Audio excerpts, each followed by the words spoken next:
From the start, L. Ron Hubbard set out to attract celebrities, believing high-profile public figures would be its most effective evangelists.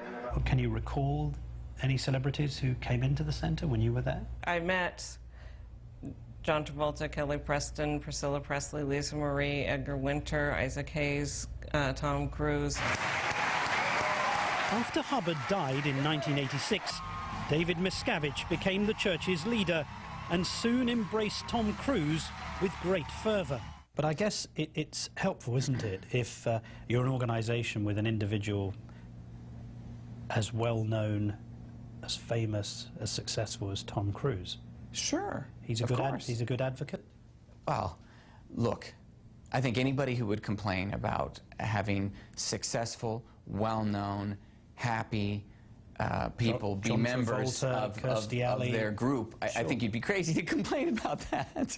Hines says he helped prepare for the arrival of the church's most celebrated new member, who decided to fully commit to Scientology by staying at the international base in California for a few months of services. I was part of the preparations where David Miscavige brought Tom Cruise to the international headquarters.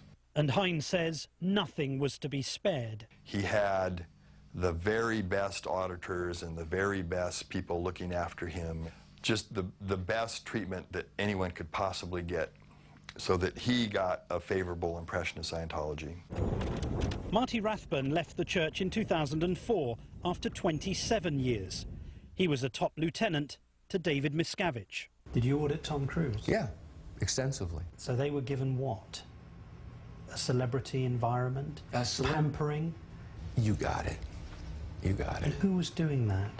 Miscavige, man. I mean, that was his thing. It's all about image. He's flying across the country in Tom Cruise's jet. It's all about living the high life and being a powerful guy who is looked up to by the rich and famous. Tommy Davis says the church does not indulge or pamper celebrities. Here's the problem. You don't know the history of psychiatry. I do.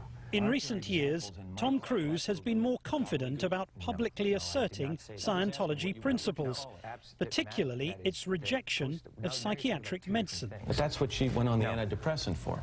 But what happens, the antidepressant, all it does is mask the problem. There's ways of vitamins and through exercise and various things. I'm not saying that that isn't real. Rathbun says the Tom Cruise he now sees on TV is not the Tom Cruise he once knew. Watching my Matt Lauer, and I go, that ain't Tom Cruise, that's David Miscavige. That's not the Tom Cruise I knew 2 years ago. You're referring to the moment when he attacked Brooke Shields for suffering postnatal depression and attacked Matt Lauer. I mean, he is talking to Matt Lauer like David Miscavige talks to his staff. You're glib, man. You don't get it. You don't understand, you know. Aren't there examples where it works? Matt, you don't even, you're glib. You don't even know what Ritalin is. Do you support what Tom Cruise said on the Today Show? I support anybody who's going to be out there talking about the dangerous effects of drugs. But with the greatest respect, Mr. Davis, Tom Cruise is an actor. He's not a medical academic. He's not a clinician. Do you really think he's qualified to denounce an entire field of medicine?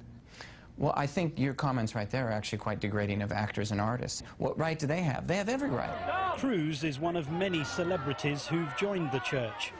In 1998, actors John Travolta and Kirstie Alley told ABC News how much Scientology has helped them. The basic thing that I think Scientology helps people with is to rehabilitate their own spirit, their own nature, their own personality that was sort of buried or lost somewhere along the way. It's given me all aspects of life back to me, where I can move through life confidently. I can move through life feeling fulfilled. I look forward to life every day. Recently, speculation has swirled about Travolta, who famously produced and starred in the film Battlefield Earth, based on a book by L. Ron Hubbard. Well, man is a primitive species, so we'll need something primitive for leverage, like food. Did you audit John Travolta? Yes. What sort of a man was he? He's a wonderful man. He's a great guy. He's very one of the most loving persons you ever want to meet. Sensitive, caring. It was at the family's island retreat that John Travolta's 16-year-old son, Jet, who had autism, died from a seizure in January. As you know, Mr. Travolta and his wife suffered a very great tragedy recently. Do you know if the church ever advised them not to allow their son to receive certain medications for conditions? Absolutely not. Never happened. The church never advised them in any way, shape, or form whatsoever on any aspect of their son's treatment. Never have, never will.